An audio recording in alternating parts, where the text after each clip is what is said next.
Surat Adajan police inspector દ્વારા એક વાહન અને તેમાં પોલીસ કર્મચારી તથા એક મહિલા અધિકારી દેખાતા વિડીયો સંબંધે સ્પષ્ટતા કરવામાં આવી છે।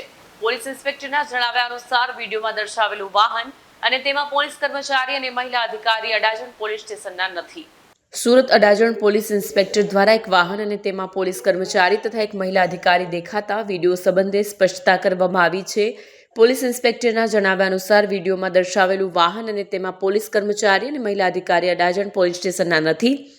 આ સંદર્ભે પોલીસ દ્વારા ગંભીરતાપૂર્વક તપાસ હાથ ધરવામાં આવી રહી છે। પોલીસ ઇન્સ્પેક્ટરે દર્શાવ્યું છે કે વિડીયોમાં દેખાતી વ્યક્તિઓની ઓળખ કરવામાં આવશે અને જે પણ દોષિત જણાશે તેમના વિરુદ્ધ કાયદેસર કડક કાર્યવાહી અમલમાં આવશે। તદુપરાંત પ્રાથમિક તપાસ દરમિયાન એવી માહિતી મળી છે કે આ વિડીયો કોઈ ભિક્ષુ ગુરુ સાથે સંકળાયેલો હોવાની શક્યતા છે। હાલમાં સમગ્ર મામલાની વિસ્તૃત તપાસ પોલીસ દ્વારા ચાલુ છે। સત્યતા સામે આવે અને જરૂરી કાનૂની પગલાં લઈ શકાય તે માટે તમામ પ્રકારની જરૂરી પ્રક્રિયા કરવામાં આવી રહી છે।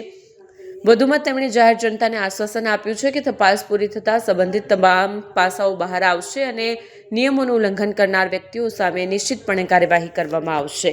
કેમેરામેન હકીમ શેખ સાથે વસીમ હાસમીનો રિપોર્ટ, આઝાદ ન્યૂઝ, સુરત। હાલમાં સોશિયલ મીડિયામાં વાયરલ થયેલા વિડીયોમાં દેખાડનાર મહિલા વૃદ્ધ ભિક્ષુકને મહિલા કર્મચારી દ્વારા પોલીસ વાનમાં બેસાડવાનો વિડીયો વાયરલ થયેલો છે, જેમાં દેખાડનાર મહિલા કર્મચારી તથા પોલીસની ગાડી એ બંને અડાજણ પોલીસ સ્ટેશનની નથી। પ્રાથમિક તપાસ કરતા એવું જાણવા મળ્યું છે કે આ મહિલા કર્મચારી એ ભિક્ષુક ગૃહની હોઈ શકે છે, પરંતુ હાલ પ્રાથમિક તપાસ ચાલુ છે।